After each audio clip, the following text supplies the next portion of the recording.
Estimados amigos, muy buenos días. La Cámara Peruano-Británica da la bienvenida a su socio, un antiguo socio, TGS Sarrio y Asociados. El tema que nos congrega hoy día es sujetos sin capacidad operativa, cuidado con el desconocimiento del gasto, costo y el crédito fiscal del IGB. Nuestros invitados son el moderador, el doctor Hernán Vázquez, Tax and Legal Director en TGS Sarrio y Asociados, abogado senior con amplia experiencia en áreas corporativas, civil, bancaria, regulatoria y de cumplimiento normativo, prestando asesoramiento jurídico a empresas privadas, públicas y multinacionales. Nuestro expositor es el doctor Víctor Laguna, Tax and Legal Advisor de TGS Sarrio y Asociados, abogado especialista en tributación con estudios de maestría en Derecho Tributario en la Pontificia Universidad Católica del Perú. Cuenta con más de 12 años de experiencia viendo temas tributarios, participación activa en auditorías financieras, gubernamentales, como experto en tributación y o derecho. Muchísimas gracias por estar con nosotros el día de hoy y cedo la palabra al doctor Hernán Vázquez. ¿Cómo estamos, Enrique? Muy buenos días. Muchas gracias en nombre tuyo a la Cámara de Comercio Peruano-Británica, a todos los asistentes. El día de hoy nos toca un tema por demás importante y vigente. Pero antes de eso vamos a pasar, por favor, un video de la firma a la cual nosotros representamos. ¿Podemos poner el video, por favor? Hernán, lo ponemos al final. Ah, perfecto. Ok.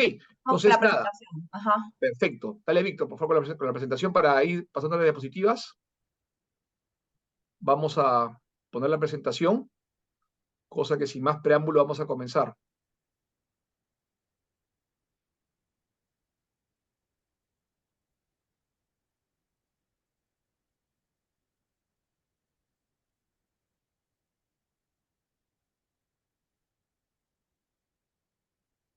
Bueno, mientras que la ponemos, comentarles de TGS Sarrio y Asociados.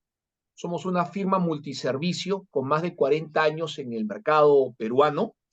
Si bien comenzamos como una firma auditora hace más de 40 años, a lo largo de este tiempo lo que hemos estado haciendo es ofreciendo distintos servicios. Entre ellos, el día de hoy, además de auditoría, también damos el servicio de outsourcing tributario, outsourcing contable, financiero, precios de transferencia y también temas de tax and legal. Como dice la diapositiva, somos una firma auditora multiservicio, como le comentamos, con más de 40 años. Nuestra misión es brindar servicios de consultoría de negocio, ayudando a nuestros clientes a hacer más eficientes su gestión y a preservar el valor de su compañía en el tiempo. Ese es el objetivo que tenemos nosotros. Somos cercanos, expertos en lo que hacemos, confiables, confidenciales y siempre estamos disponibles para nuestros clientes 24/7. Siguiente, por favor. Bueno, ahí está el expositor, el moderador, que ya nos presentó también Enrique. Siguiente, por favor. Hemos dividido esta presentación en 7 secciones. La primera es el marco legal donde nos situamos. La segunda son los antecedentes que nos traen al tema del día de hoy. La tercera ya es entrar de frente al sujeto sin capacidad operativa. La cuarta sección es el procedimiento de atribución de la condición de sujeto sin capacidad operativa. La quinta, implicancia es la atribución de la condición de sujeto de discapacidad operativa y en la deducción de costo, gasto y de crédito fiscal del IGB, para luego pasar a la vigencia y aplicación de la norma y finalmente sugerencias para minimizar los riesgos. Vamos por favor con la siguiente, pero un poquito los objetivos de la presentación. ¿Qué buscamos el día de hoy? Buscamos que ustedes se vayan conociendo los supuestos que generan la calificación de la condición de sujeto sin capacidad operativa y los riesgos que generan la contratación con estos. Asimismo, buscamos explicar el procedimiento de atribución de la condición de sujeto sin capacidad operativa y finalmente proponer sugerencias que tendrán por objetivo minimizar o delimitar los riesgos y contingencias tributarias. Sin más preámbulo, pasamos a la primera sección y doy el pase a Víctor Laguna. Adelante, Víctor.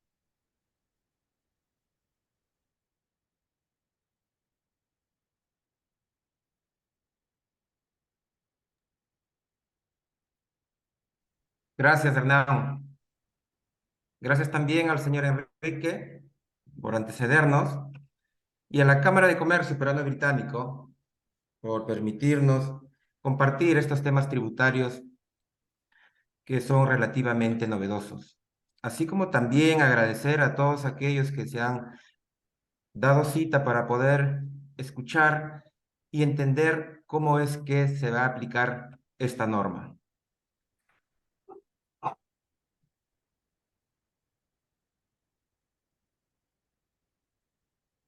Bien, el tema que nos trae en esta oportunidad, como bien ya han señalado quienes me han antecedido, es conversar sobre el procedimiento de atribución de la condición de sujeto sin capacidad operativa. Este procedimiento está regulado mediante el Decreto Legislativo 1532, norma que ha sido publicada el 19 de marzo del 2022. Si bien es cierto, es una norma que ha sido publicada en marzo del 2022, la vigencia de esta norma es a partir del 1 de enero del 2023. Más adelante vamos a comentar un poco cómo es que va a funcionar la aplicación en el tiempo de esta norma, aterrizando con un ejemplo. A la fecha, esta norma aún está pendiente de hacer su publicación de su reglamento. Además, la Administración Tributaria deberá emitir normas complementarias para su correcta aplicación mediante las resoluciones de superintendencia. Siguiente, por favor. Una vez dicho esto, es muy importante tener en cuenta cuál es el antecedente de esta norma. Esta norma es una norma que está pensado o nace para contrarrestar la evasión tributaria. Por eso es muy importante tener claro el entendimiento de esta norma. El decreto legislativo en su artículo 1 establece que éste tiene por objeto regular el procedimiento de atribución de la condición de sujeto sin capacidad operativa en el marco de la lucha contra la evasión tributaria. Por eso es muy importante entender cómo es que se va a aplicar esta norma. Cuando hablamos de la lucha contra la evasión tributaria, no es otra cosa más que hablar sobre las operaciones no reales, es decir, de operaciones inexistentes, operaciones que nunca ocurrieron en la práctica, en los hechos, ¿no? Por eso la importancia de entender la correcta aplicación de esta norma. Siguiente, por favor. Las operaciones no reales en el impuesto a la renta no existe una regulación propiamente dicha que podamos ubicarlo en la ley del impuesto a la renta, en su reglamento o otra norma que regule el impuesto a la renta. No la existe. Lo que existe es criterios desarrollados en el tiempo por el Tribunal Fiscal. Cuando la Administración Tributaria realiza sus fiscalizaciones tributarias, por lo general cierra las fiscalizaciones con una serie de reparos al impuesto a la renta. Y muchas veces por falta de prueba. Puede ser que se trate de operaciones concretas que se haya hecho en la realidad, pero lamentablemente carece de medios de prueba. La falta de prueba hace que la Administración Tributaria cierre sus fiscalizaciones bajo estos argumentos, ¿no? Entonces, ese es el contexto que cuando estamos frente a una operación no real. En el Impuesto General a las Ventas, en el IGB, sí tiene una regulación particular. en el artículo 44 de la ley de IGB, regula cuándo se está frente a una operación no real y además también regula cuáles son sus efectos que tiene. Tiene dos efectos en el impuesto general a las ventas. Uno de los efectos es que estos comprobantes de pago que son emitidos por operaciones no reales no permiten la utilización del crédito fiscal. Y para quien emite el comprobante de pago, pues estará en la obligación de asumir del pago del IGB, ¿no? Efectos que también se van a ver plasmados en esta norma que nos trae en esta oportunidad. El Tribunal Fiscal en esta RTF 01759, Sala 5, 2003, establece lo siguiente. Para este efecto puede entenderse que una operación es inexistente si se dan algunas de estas situaciones. Y establece 4 supuestos. La A, una de las partes, vendedor y comprador, no existe o no participó en la operación. Otro de los supuestos, dice el Tribunal Fiscal, ambas partes, vendedor y comprador, no participaron en la operación. Asimismo, establece como otro supuesto que el objeto materia de ventas es inexistente o distinto. Finalmente, establece la condición del supuesto A y C o B y C, es decir, una mixtura de estos supuestos. Así es como el Tribunal Fiscal establece estos supuestos donde se está frente a operaciones no reales. Supuestos que viene desarrollando en el tiempo el Tribunal Fiscal. Estos supuestos utiliza en todos sus criterios a la actualidad para tenerlo en consideración. Asimismo, cuando se está frente a una operación no real, esta condición de no real, lo que acredita, lo que sustenta o motiva es justamente la falta de una empresa que tiene la falta de su capacidad operativa. Esa inexistencia de falta de su capacidad operativa hace que llegue a la conclusión la administración tributaria y nuestro tribunal administrativo a que se está frente a una operación no real. Y vamos a presentar enseguida 3 resoluciones del Tribunal Fiscal donde establece que la falta de capacidad operativa y económica hace que se está frente a una operación no real. Siguiente, por favor. En esta resolución del año 2004, ¿qué dice el Tribunal Fiscal?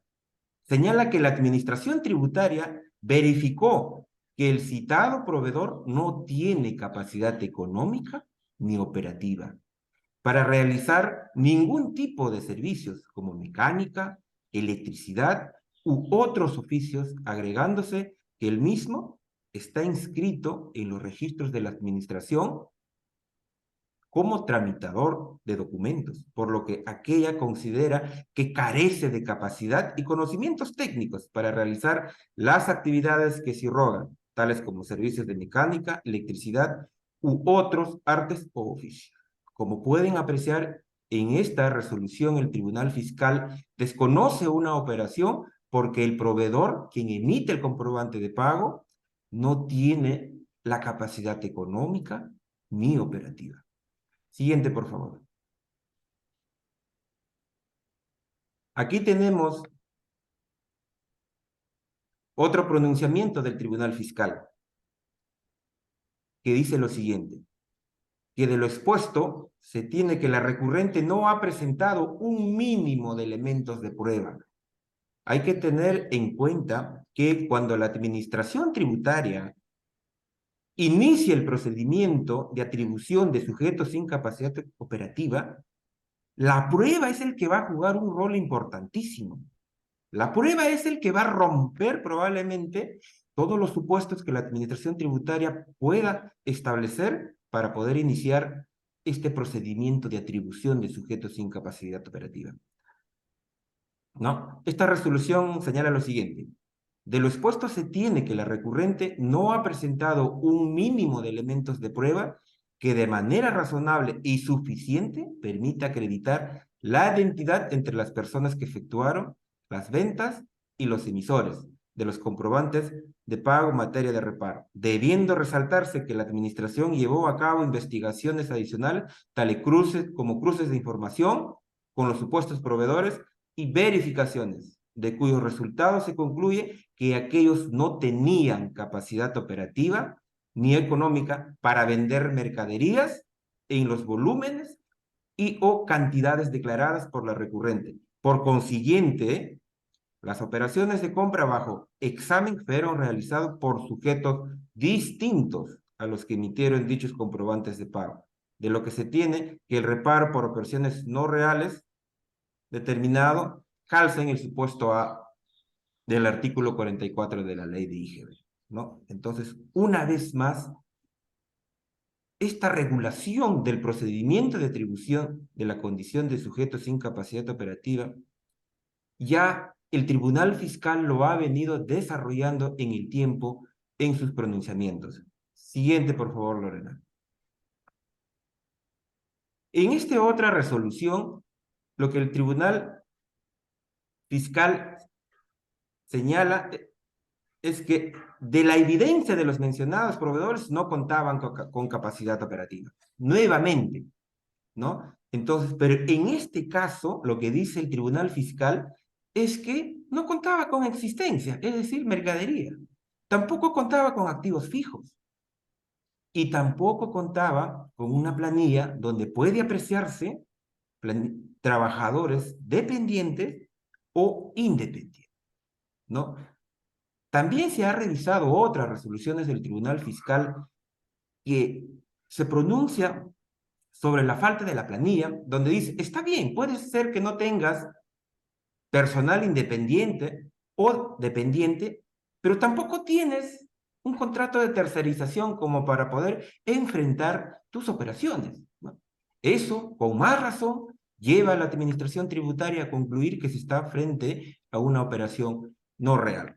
Como podrán ver, señores, el sustento de esta norma, que ya entró en vigencia a partir del 1 de enero del 2023, nace justamente para contrarrestar la evasión tributaria y, más aún, operaciones no reales. Siguiente, por favor, Lorena.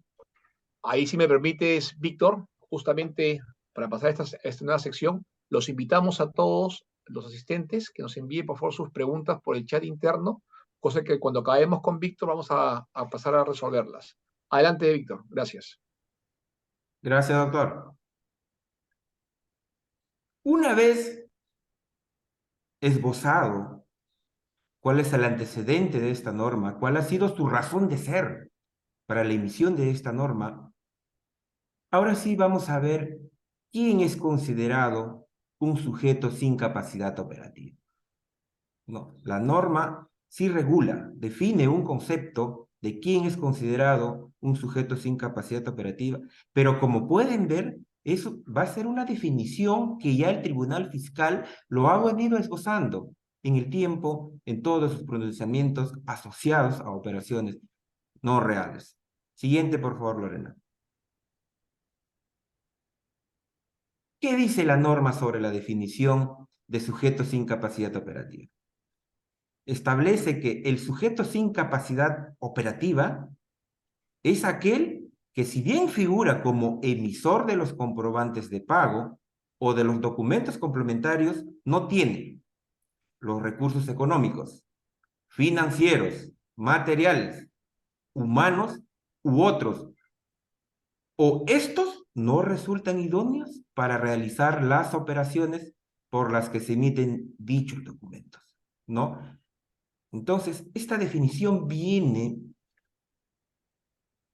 muy alineado a los pronunciamientos que ya tiene el Tribunal Fiscal. Como pueden ver, un sujeto sin capacidad operativa, claro, puede emitir los comprobantes de pago, pero será un sujeto sin capacidad operativa cuando la administración tributaria pruebe y demuestre en sus fiscalizaciones, en sus cruces de información y en un trabajo de campo que no tiene recursos económicos, que no tiene recursos financieros, que no tiene los materiales, que no tiene la infraestructura suficiente para prestar los servicios o para transferir los bienes de sus operaciones.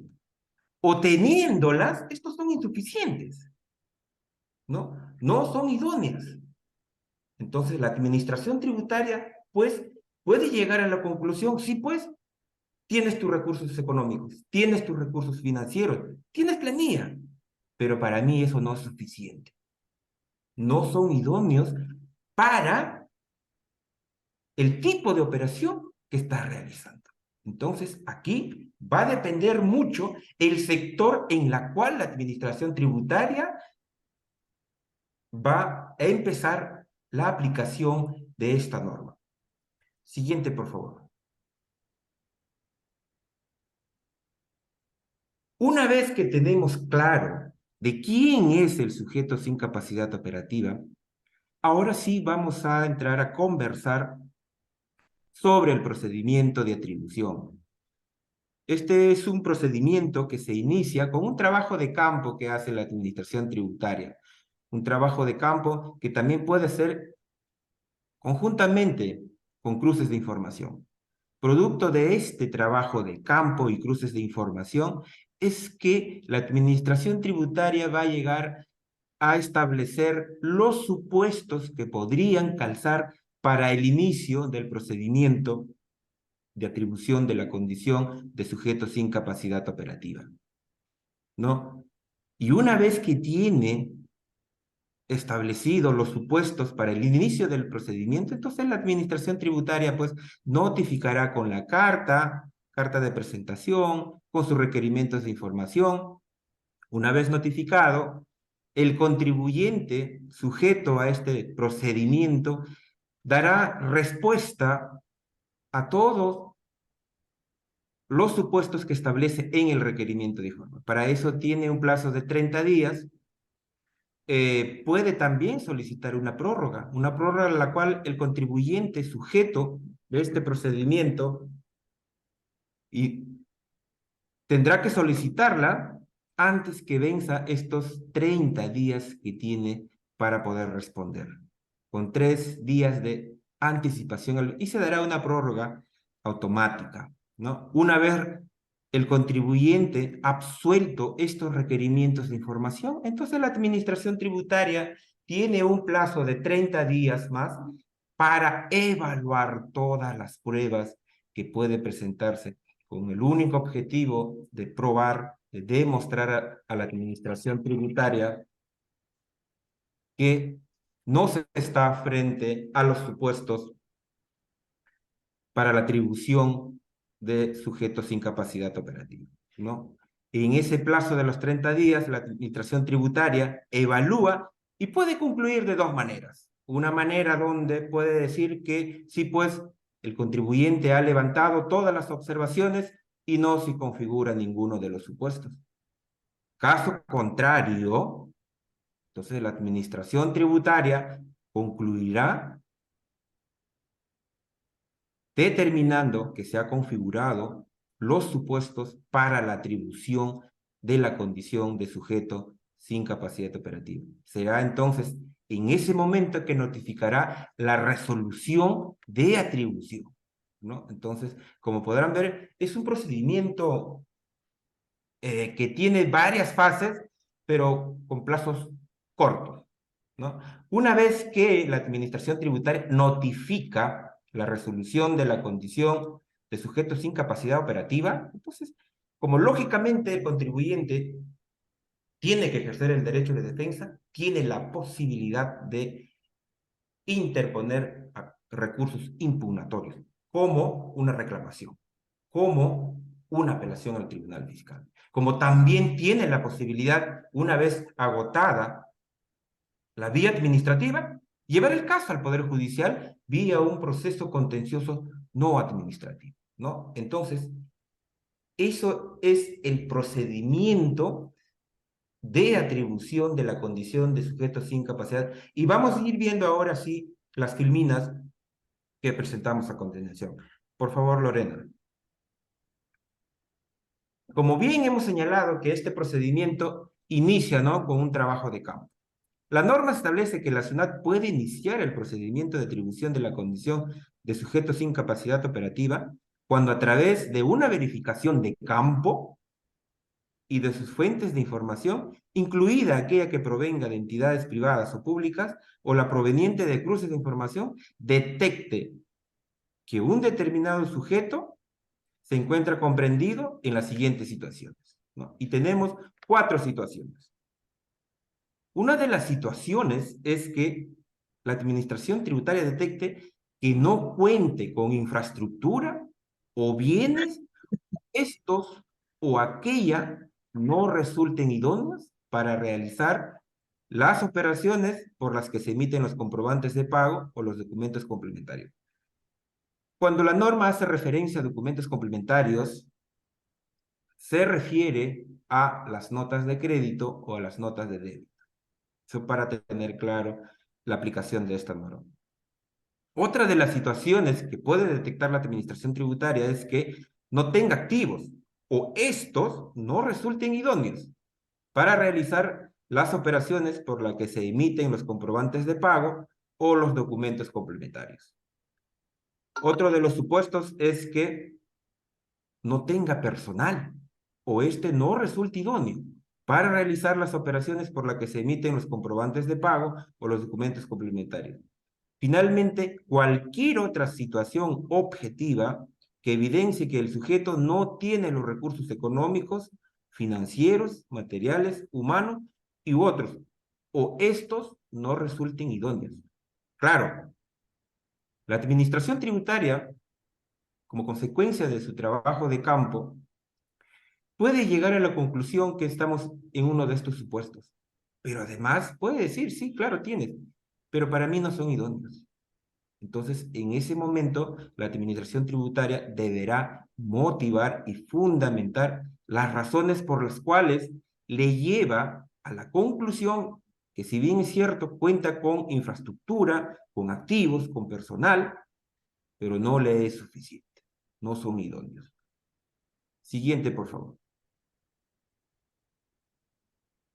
¿No? Entonces, cuando la administración tributaria llega a la conclusión de que, si bien es cierto, teniendo los recursos económicos, financieros, activos, la planilla, no le es idóneo, entonces deberá seguir un procedimiento más riguroso. ¿Para qué? Para garantizar el debido procedimiento de esta aplicación. ¿Qué dice la norma respecto a la idoneidad?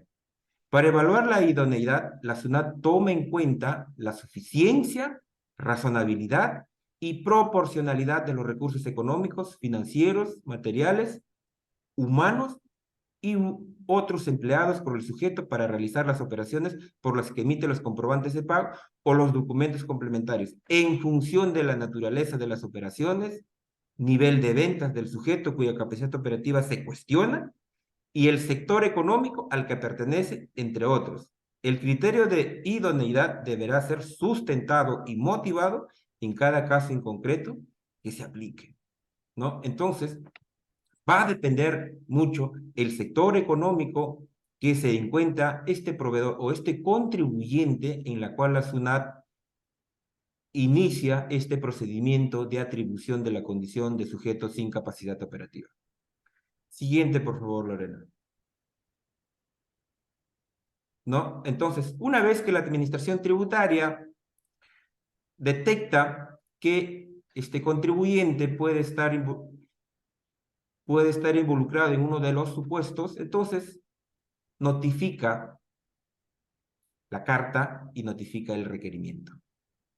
En la carta, la SUNAT presenta a su agente fiscalizador y comunica el inicio del procedimiento en el requerimiento. La SUNAT comunica las situaciones detectadas en la verificación de campo a fin de que el sujeto, dentro del plazo de 30 días hábiles contados a partir de la fecha en que surte efecto la notificación, presente los medios probatorios que desvirtúan cada una de las situaciones establecidas por la Administración Tributaria.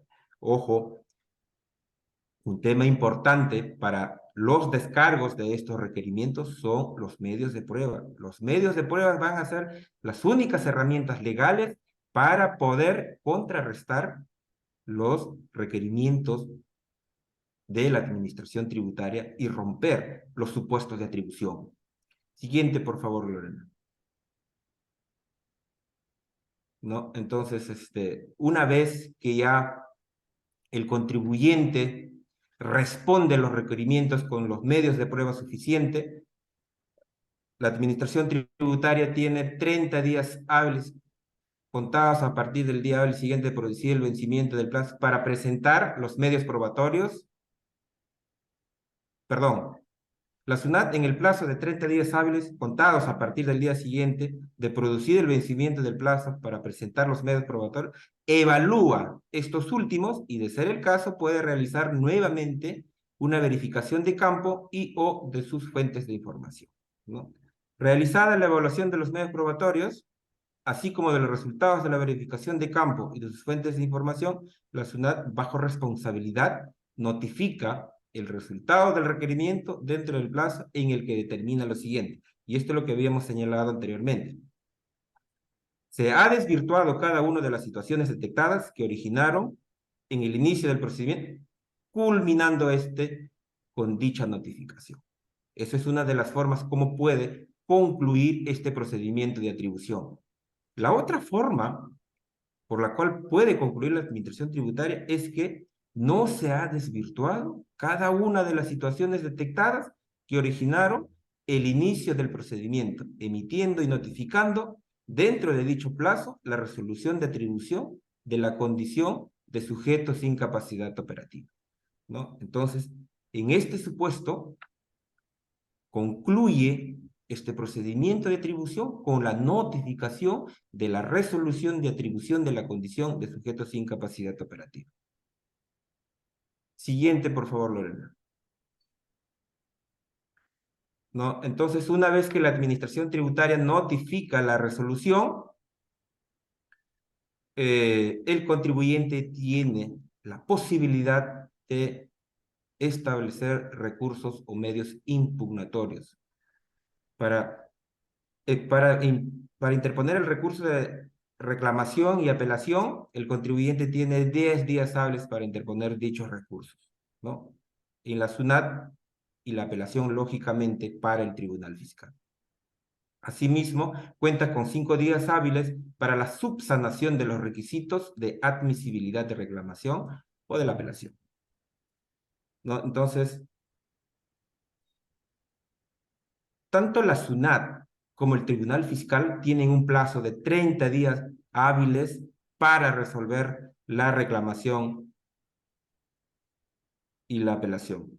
Una vez cuando el contribuyente interpone su recurso de apelación, la Administración Tributaria tiene un plazo de 10 días hábiles para poder elevar el expediente al Tribunal Fiscal, ¿no? Entonces, cuando el Tribunal Fiscal resuelve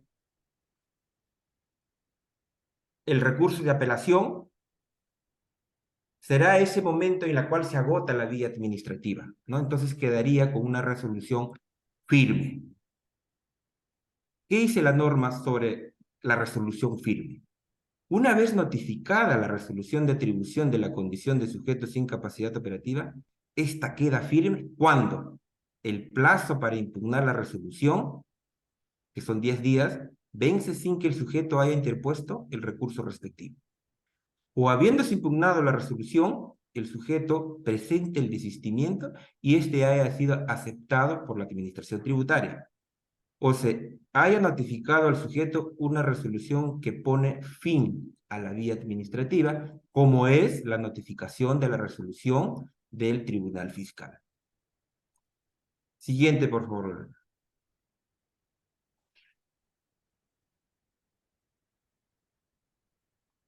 Lorena, ¿puedes pasar una más, por favor?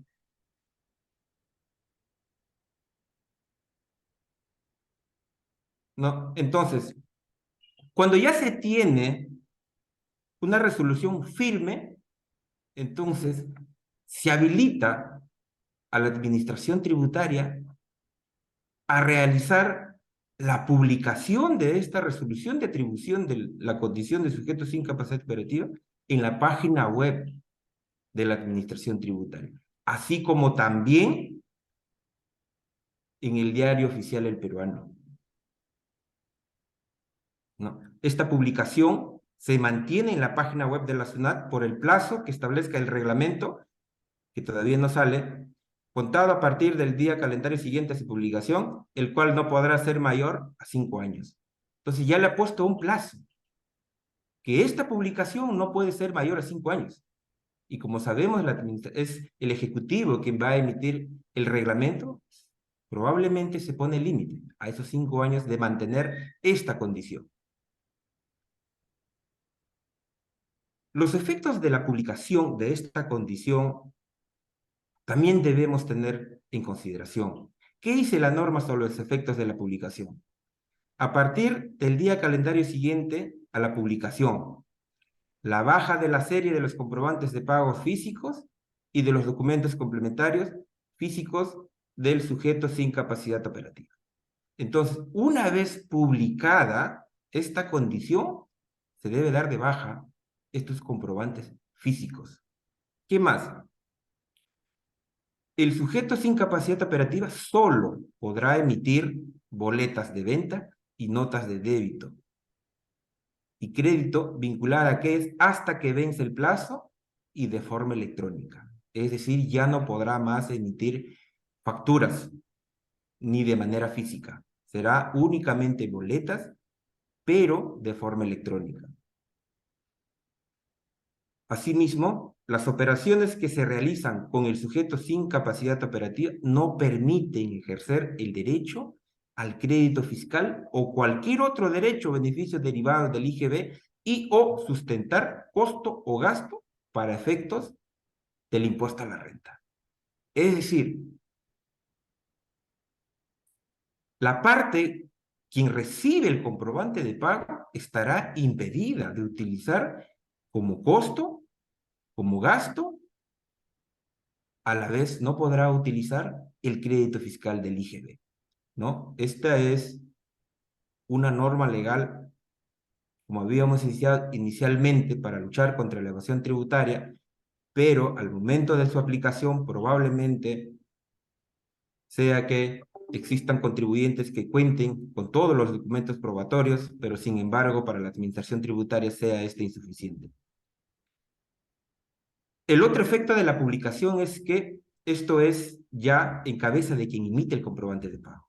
El pago a cargo del sujeto sin capacidad operativa del IGB consignado en los comprobantes de pago, ¿no? O sea, quien emite el comprobante de pago está obligado a pagar el IGB.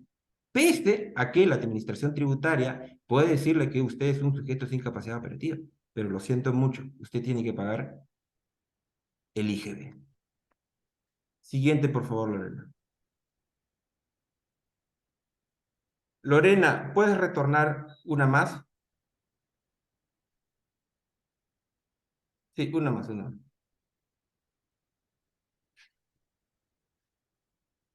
Esta parte del procedimiento es muy importante.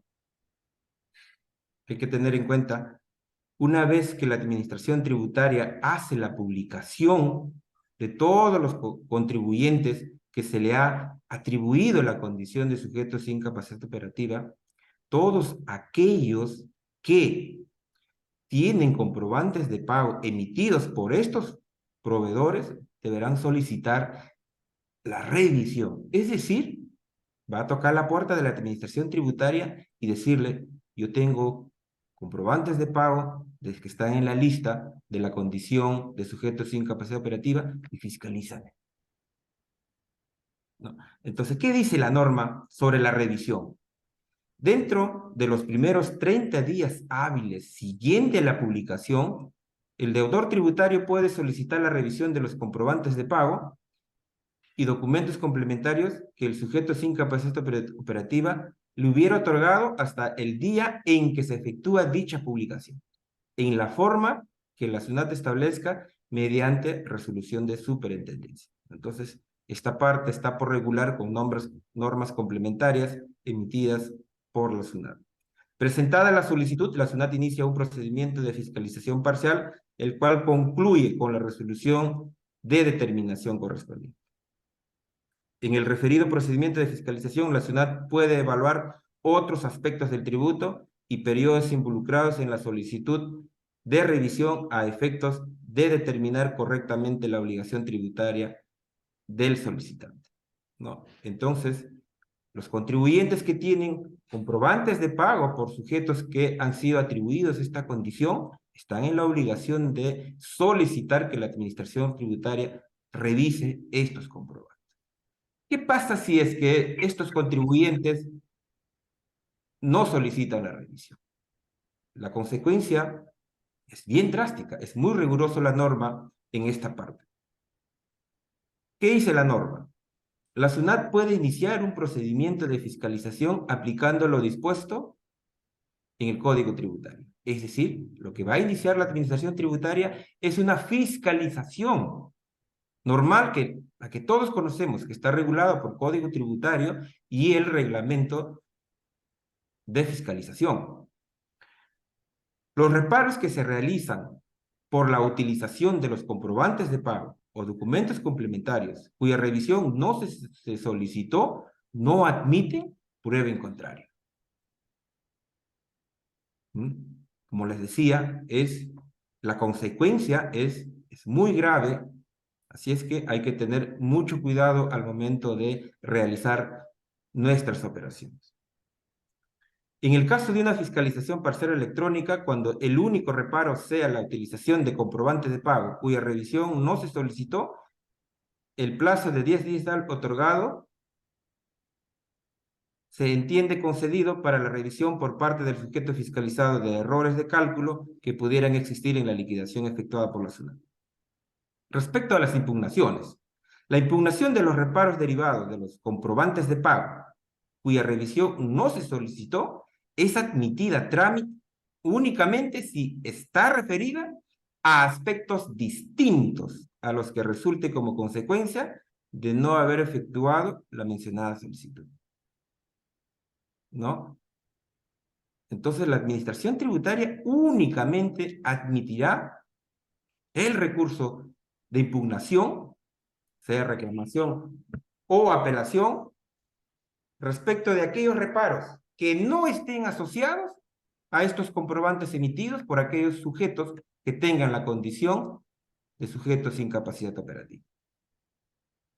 Asimismo, la reclamación o apelación interpuesta será admitida a trámite solo si se acredite el pago de la totalidad de la deuda tributaria asociada a los reparos por los comprobantes de pagos emitidos cuya revisión no se solicitó, actualizada hasta la fecha de pago o garantice dicha deuda mediante carta fianza, ¿no? Entonces, si el contribuyente considera que debe ser admitido por estos comprobantes que no han sido solicitados la revisión, entonces tendrá que, uno, realizar el pago o garantizar la deuda por este monto. Siguiente, por favor, Lorena. Víctor, por si acaso ya hay varias preguntas públicas y también por el interno. Vamos un poquito más rápido para poder también absolverlas, por favor. Ya, gracias, doctor Hernán. Una más, Lorena. No.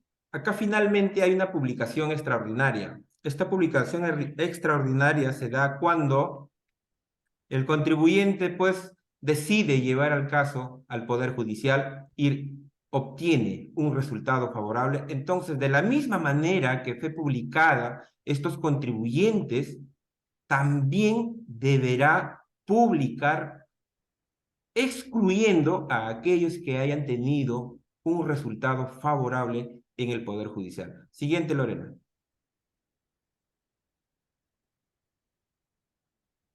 Bien, una vez visto ya el procedimiento de la atribución de sujetos sin capacidad operativa, vamos a ver qué implicancias es lo que verdaderamente trae esta atribución de la condición. Siguiente, Lorena. tiene dos implicancias muy importantes que ya lo hemos venido conversando en las filminas que hemos venido pasando. La implicancia de la atribución de la condición de sujeto sin capacidad operativa es que este proveedor o este contribuyente que es atribuido a esta condición está en la obligación de asumir el pago del impuesto general a la renta. Por más que se trata de una operación inexistente, no real o no ocurrido en el mundo fenoménico, está en la obligación de pagarlo si es que no la ha pagado. Y en cabeza de quien recibe el comprobante de pago, estará impedida en la deducción del gasto, costo y crédito fiscal del IGB. Estas son las dos implicancias más importantes que se tiene cuando la administración tributaria decide la atribución de sujetos sin capacidad operativa. Siguiente, por favor, Lorena.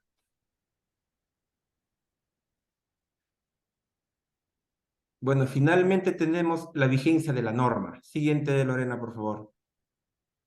Como había señalado inicialmente, esta norma ha sido publicada el 19 de marzo del 2022, pero entra en vigencia el 1 de enero del 2023, ¿no? Sin embargo, la norma establece que será de aplicación a los comprobantes de pago emitidos desde el día siguiente de la publicación de la norma. Esto es, a partir del 20 de marzo del 2022. Hay que tener en cuenta a qué tipo de comprobantes de pagos es lo que se va a aplicar este procedimiento de atribución de sujetos sin capacidad operativa. Siguiente, Lorena, por favor. No. Aquí traemos un ejemplo como para poder aterrizar la aplicación en el tiempo de esta norma. Por ejemplo, el 31 de octubre del 2025 se publica el listado de quienes tienen la condición de sujetos sin capacidad operativa. Y entre ellos se encuentra un sujeto que señaló haber realizado operaciones desde octubre del 2019, es decir, mucho antes de la publicación de esta norma. Aquellos clientes que tuvieron comprobante de pago emitidos con el sujeto sin capacidad operativa a partir del día siguiente de la publicación de, es decir, por los días y meses respectivos del 2022, 2023, 24 y desde el 1 de enero al 30 de octubre de 2025, deberán solicitar que estos sean revisados por la SUNAT en el plazo de 30 días hábiles a que se refiere el decreto legislativo, ¿no? ¿Se dan cuenta? En el ejemplo que traemos es que en el 2025 se publica el listado, ¿no? Y nos damos cuenta que nosotros hemos realizado operaciones económicas con uno de estos contribuyentes que están en la lista, ¿no? Entonces, estaremos en la obligación de solicitar a la SUNAT que nos haga una verificación justamente de estos comprobantes, pero que hayan sido emitidos desde el día siguiente de la publicación de la norma. Es decir, revisará desde el 20 de marzo del 2022 hasta el 2025. Son varios años, ¿no? Entonces, hay que tener en cuenta la aplicación de esta norma. Siguiente, Lorena, por favor. Finalmente, vamos a ver algunas sugerencias para poder minimizar los riesgos en las operaciones que se vienen realizando con los proveedores. Una de las sugerencias que traemos es, pues, en adelante, cada vez que se hace una operación, pues, como que tendremos la obligación legal de verificar si este proveedor tiene la condición de sujeto sin capacidad operativa.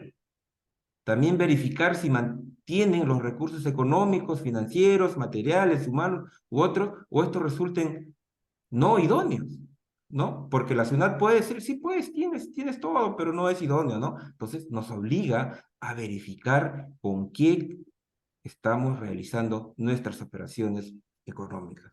Asimismo, también se sugiere documentar las operaciones. Habíamos dicho un rol importante que juega son los medios de prueba.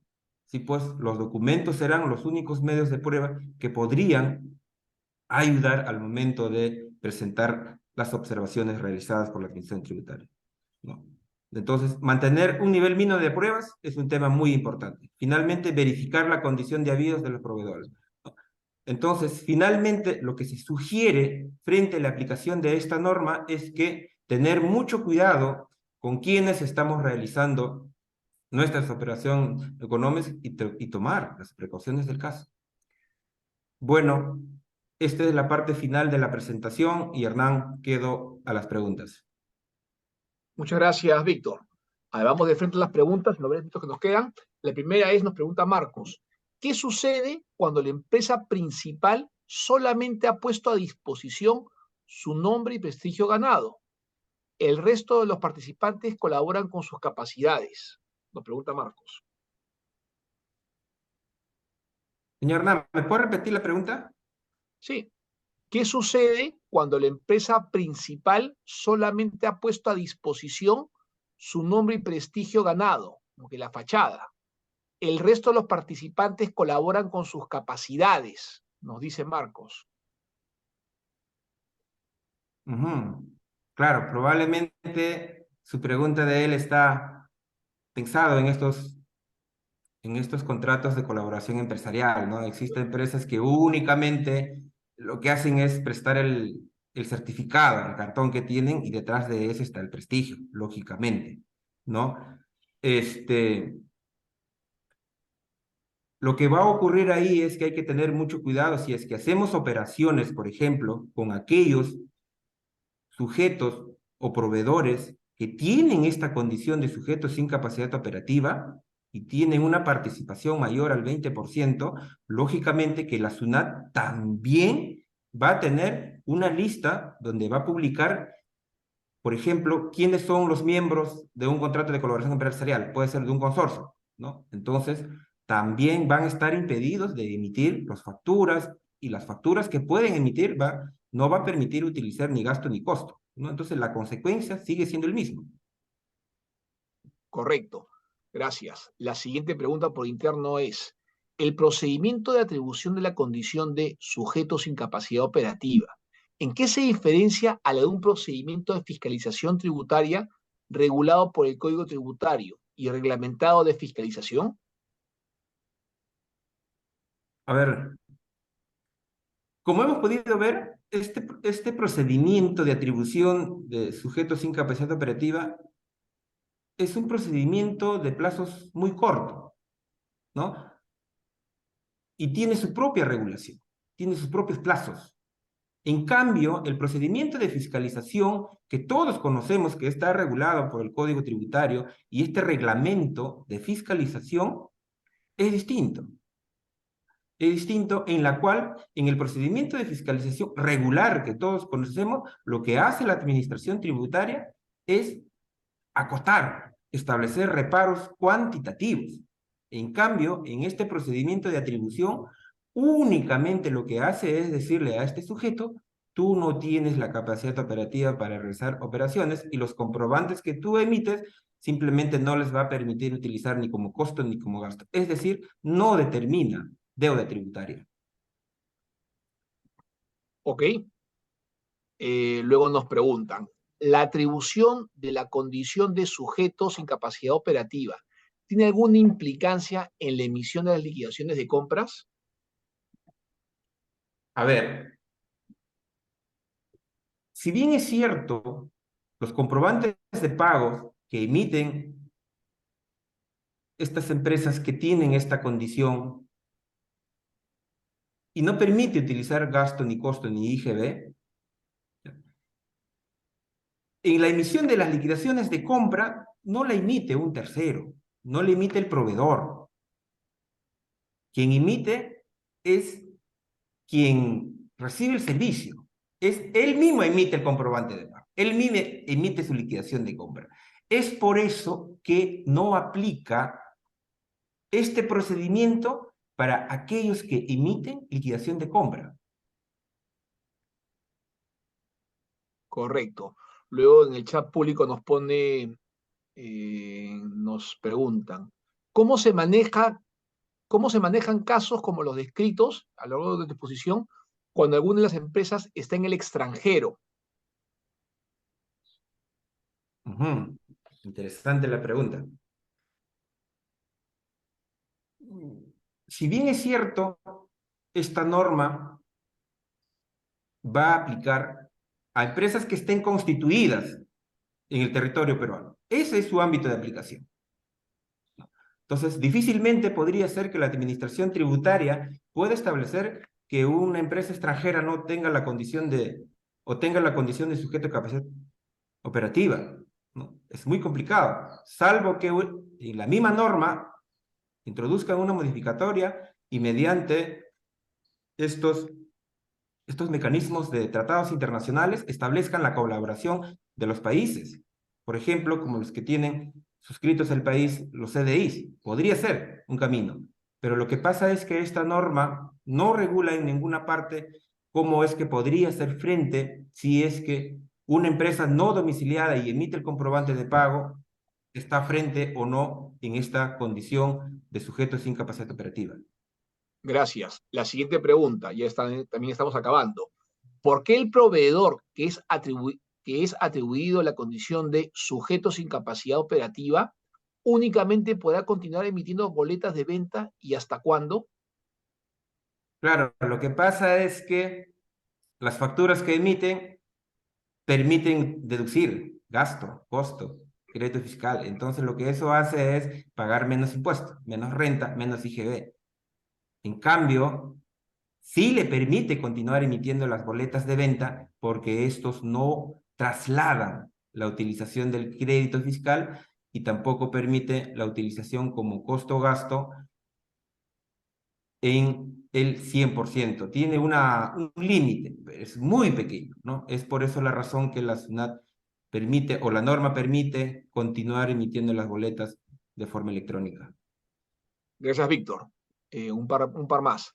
Los gastos o costos que no son permitidos utilizar debido a que el emisor de los comprobantes de pago se le ha atribuido tal condición, ¿tendrá algún efecto en la aplicación del dividendo presunto?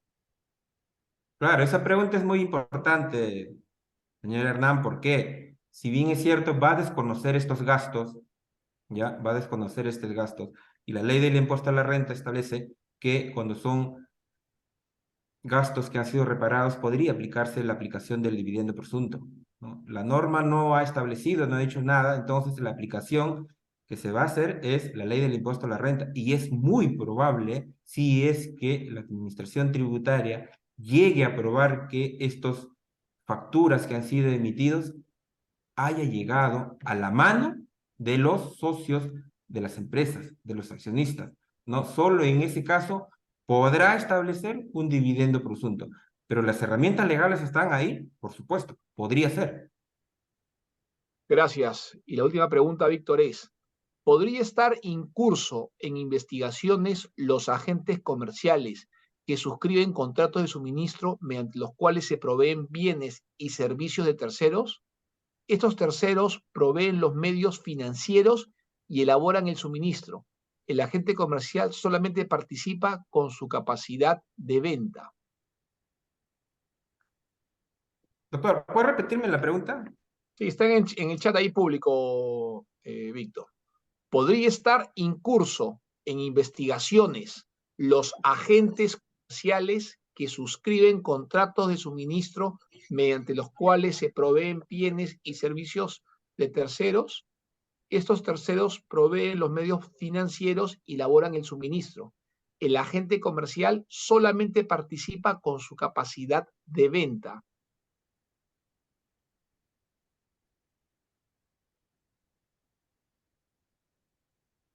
Claro, entiendo cuando